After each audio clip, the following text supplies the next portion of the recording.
श्री सरस्वती मैया की जय, श्री कृष्णचंद्र भगवान की जय। आज मैं आपको सूर्य ग्रहण के संबंध में जानकारी दूंगा। इससे पहले मैं आपको एक बात बता देना चाहता हूँ कि ऐसा नहीं हो भविष्य में कुछ वर्षों में ही कि कोई बोले कि मैं ज्योतिषी हूँ तो लोग उसको घर से भगा दे कि भैया तू निकल यहाँ से, मेरे यहाँ से। या कभी ज्योतिषियों के विरुद्ध कोई विशेष अभियान भी चल सकता है कि ज्योतिषियों को भगाओ। अब आप कहेंगे ऐसा क्यों? ऐसा इसलिए कि यूट्यूबर जो है या फेसबुक ये हैं या WT वाले हैं, ये इतनी बेकार की हवा खड़ी कर रहे हैं कि जो योग अभी आ रहा है खराब योग, वैसा पहले कभी आया ही नहीं था, ये पहली बार आया है। ग्रहण जो अभी आ रहा है ऐसा ग्रहण पहले कभी आया ही नहीं था, वैसा ग्रहण अभी आ रहा है। ये तो बहुत भारी नुकसान पहुंचाएगा। और जब सामान्य वे में वो ग्रहण निकल जाता है और तब लोग कहते हैं कि यार ये कैसे गलत गलत अफवाहें फैलाते हैं लोग, सिर्फ अपना नाम चलाने के लिए यूट्यूब पर और टीवी पर बहुत बेकार की अफवाहें फैला रहे हैं ज्योतिषी, और इससे ज्योतिष की मर्यादा समाप्त हो रही है। और एक समय आएगा जब लोग ज्योतिषी का नाम सुन के नफरत करेंगे। भगाओ साले को, इसको यहां से। अब देखो, आप एक यूट्यूब चैनल पर मैंने देखा ग्रहण की जानकारी में लोग उसको गाली दे रहे हैं, पंडित जी को गाली दे रहे हैं। कमेंट में गाली दे के लिख रहे हैं क्यों गलत जानकारी दे रहा है, और कुछ भी गाली लिख रहे हैं। तो अब सोच लो कि आने वाला समय कितना इन ज्योतिषियों का बुरा होगा। इसलिए गलत जानकारी देने की बजाय सही जानकारी देने की कोशिश करें। अब आप देखिए, ग्रहण आ रहा है तो उस YouTube चैनल पर गर्भवती महिला का जो है फोटो डाला हुआ है पेट का, और बस इनके लिए तो बहुत ही नुकसान हो जाएगा। अरे महामूर्खों, ग्रहण हर 2-3 महीने में होता है, 2 महीने में नहीं होता है, 3 महीने में, 4 महीने में, वर्ष में 5 ग्रहण हो जाते हैं। उसमें से 3 ग्रहण तो दिखते ही हैं। और अगर आप प्रेग्नेंट महिला के लिए हानिकारक बताएंगे तो अब आप देखिए कि 9 महीने में डिलीवरी होती है और उस पीरियड में 2 ग्रहण हो जाते हैं। 2 नहीं तो 1 ग्रहण तो निश्चित हो जाता है। और जब उस 9 महीने में 1 ग्रहण हो जाता है तो हर डिलीवरी वाले के लिए नुकसानदायक है वो तो फिर। और नुकसानदायक है तो हर प्रेग्नेंट महिला के विकृत बच्चा होना ही चाहिए। कोई अंधा हो गया, कोई विकलांग हो गया, कोई मंदबुद्धि हो गया, तो ऐसा हो जाना चाहिए, पर ऐसा होता नहीं है। इसलिए आप ग्रहण को लेकर भयाक्रांत ना हो। ये एक आकाशीय घटनाएं होती रहती हैं। सूतक लगने से सूर्य ग्रहण में 12 घंटे पहले सूर्य ग्रहण लगने से 12 घंटे पहले से सूतक लग जाता है। 12 घंटे वो 2 से 3 घंटे का ग्रहण लगभग 15 घंटे का होता है। इस अवधि में खाना पीना छोड़ा नहीं जा सकता है। यदि व्यक्ति समर्थ हैं तो कोशिश करें कि सूतक और ग्रहण काल में भोजन न करें, परंतु किसी से रहा नहीं जाता है तो व्यर्थ भोजन त्यागने की आवश्यकता नहीं है, क्योंकि कोई भोजन त्यागता नहीं है। ग्रहण काल में तो अवश्य ही कुछ भी खाना पीना नहीं चाहिए, परंतु आवश्यकता में सूतक काल में भोजन ग्रहण किया जा सकता है। अब यदि कोई गर्भवती महिला है तो वो घर के अंदर आराम से रह सकती है। ऐसा नहीं कि वो घर में भी उसके ऊपर आपत्ति खड़ी हो जाएगी, कुछ भी नहीं होता है। सिर्फ सूतक में बाहर निकल सकते हैं, सभी निकल सकते हैं, कुछ नहीं होगा।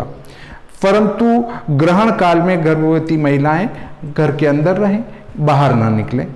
बाकी ऐसी कोई आपत्ति टूटने वाली नहीं है। ग्रहण काल में ईश्वर भक्ति करें और जिनकी राशि पर ग्रहण होता है उनके लिए थोड़ा हल्का होता है, जिनकी राशि से चौथा, आठवां, 12वां होता है उनके लिए भी थोड़ा हानिकारक होता है। तो जिस नक्षत्र पर ग्रहण हो रहा है या जिस राशि पर हो रहा है उनके लिए हानिकारक है। यदि किसी राशि पर ग्रहण का आरंभ होता है तो उसके लिए हल्का, और दूसरी राशि पर समाप्त होता है तो उसके लिए अच्छा है।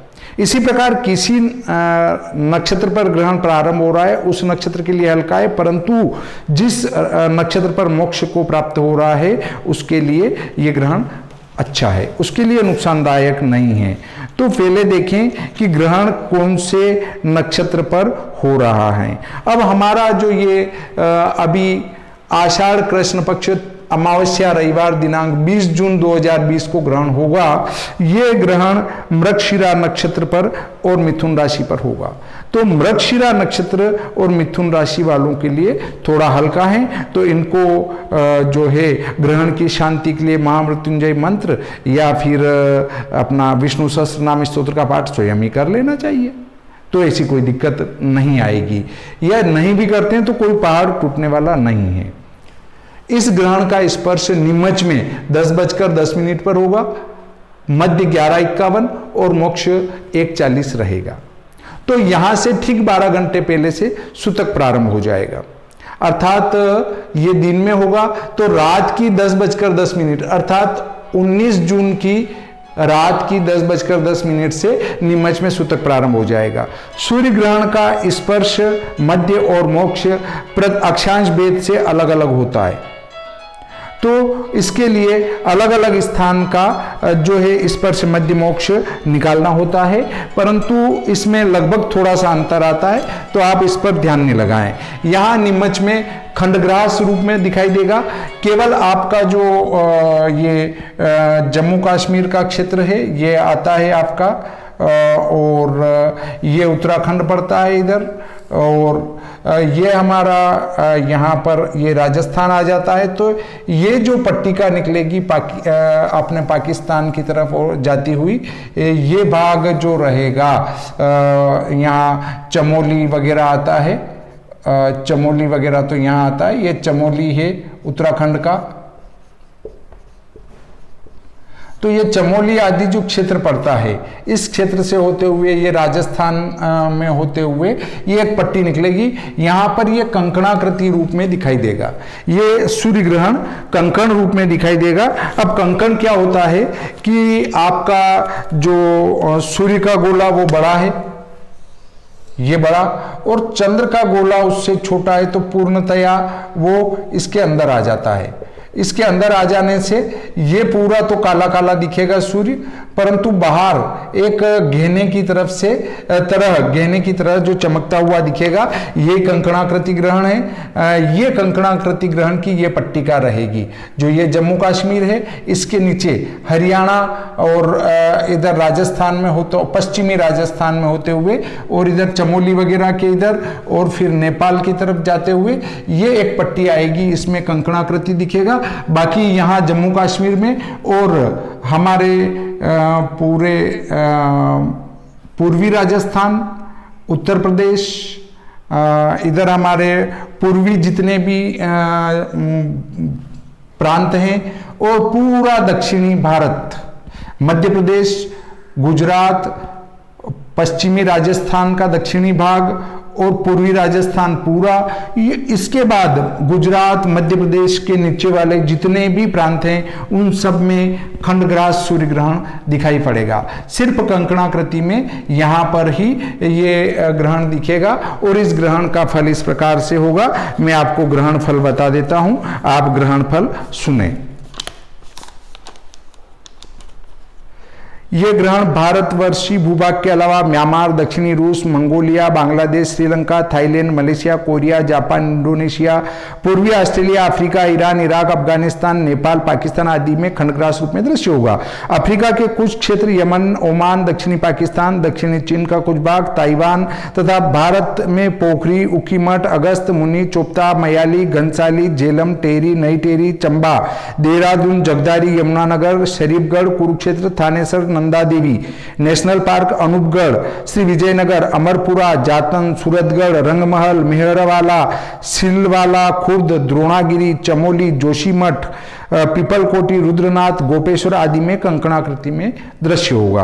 अब ग्रहण का फल इस प्रकार से, ग्रहण के स्वामी कुबेर होने से धनवानों के धन का नाश, जगत में क्षेम कल्याण, आरोग्य, निर्भयता और सुभिक्ष हो। ग्रहण दक्षिणायन में होने से 3 मास तक शूद्र तथा भैंसियों और हाथियों को पीड़ा तथा इनमें तेजी आवे। ग्रहण आषाढ़ में होने से तालाब, नदी आदि, फल फूल, मूल, कंधार, काश्मीर, पुलिंद, चीन आदि का नाश हो। अर्थात चीन के साथ जो युद्ध कारक स्थितियां निर्मित हो रही है वो चीन के लिए ये ग्रहण जैसे घटित हुआ कि चीन के लिए हानिकारक रहेगा। चीन को युद्ध से बचना चाहिए और व्यर्थ की बयानबाजी से बचना चाहिए, क्योंकि उसके लिए ये ग्रहण होगा आषाढ़ का, ये हानिकारक है और वो कभी युद्ध में फंस सकता है चीन, और सभी तरफ एक जैसी वर्षा न हो पाए। आषाढ़ में ग्रहण होना दुर्भिक्ष का संकेत है। ग्रहण अमावस्या को होने से वर्षा की कमी, धान्य की उत्पत्ति, अल्प संवत, साधारण गायों को दूध, अल्प राजाओं में युद्ध, कलिंग देश में पीड़ा और घृत तेल के बेचने से लाभ हो। ग्रहण मृगशिरा नक्षत्र में होने से वस्त्र, कमल, फल, पुष्प, मोती आदि रत्न, पक्षी गाने वाले, कामी, सुगंधित वस्तु, वन में विचरने वाले, सोमपान करने वाले, हरिण तथा लेखक, इनको पीड़ा हो। आर्द्रा नक्षत्र में ग्रहण होने से चोर, शठ, वध, बंधन, भेद करने वाले, मंत्र प्रयोग से शत्रुओं को दंड देने वाले, पराई स्त्रियों से स्नेह रखने वाले, बेताल को वश में रखने वाले, नाचने वाले और कड़ी औषधि, इनको पीड़ा हो। ग्रहण वायुमंडल के नक्षत्र में होने से प्रचंड वायु का वेग, अधिक युद्ध करने वाले योद्धाओं को पीड़ा और राज्य तथा प्रजा में अधर्म, दुख व क्लेश हो। ग्रहण गंड योग में होने से युद्ध करने वाले, योगी, मंत्र जानने वाले, हाथी और दक्षिण देशवासी, इनको पीड़ा हो। ग्रहण मिथुन राशि पर हो रहा है, इससे राजाओं के सदृश मानधनी, उत्तम स्त्रियां, सुहम देश, बालिक, बलवान, कला कुशल, मत्स्य देश और यमुना तट के देश, इनको पीड़ा हो। ग्रहण तीसरे खांच में हो रहा है, इससे म्लेच्छ, शूद्र, राजमंत्री, कारुकंजन आदि को कष्ट, मध्य प्रदेश के राजा को पीड़ा तथा कांसी कथिर में तेजी आवे। ग्रहण का राशिफल: मेष राशि वालों के लिए धन प्राप्ति, वृषभ के लिए हानि, मिथुन राशि वाले के लिए घातकारक, कर्क के लिए हानिकारक, सिंह के लिए लाभकारक, कन्या के लिए सिद्धिदायक, तुला राशि वाले के लिए मान क्षय, वृश्चिक राशि के लिए रोग, धनु राशि के लिए जीवन साथी से कष्ट, मकर राशि वालों को सुख, कुंभ राशि वालों को चिंता, मीन राशि वालों के लिए विध्वंसकारक ये ग्रहण है। इस प्रकार जिन राशि वालों के लिए ग्रहण हल्का है उनको श्री विष्णु सहस्रनाम स्तोत्र का जप करना चाहिए या महामृत्युंजय मंत्र का जप करना चाहिए, ताकि अशुभ फल का नाश होकर शुभ फल की प्राप्ति होगी। आप इस ग्रहण से किसी भी प्रकार से भयभीत न हो। कोई गर्भवती महिलाओं के लिए भी नुकसानदायक नहीं है। ग्रहण काल में कुछ वस्तु काटने का या भोजन आदि करने का ध्यान रखें। ग्रहण में अवश्य ही पवित्रता का ध्यान रखें। बस इसी के साथ आज का ये प्रकरण संपूर्ण होता है। श्री कृष्णचंद्र भगवान की जय, श्री सरस्वती मैया की जय।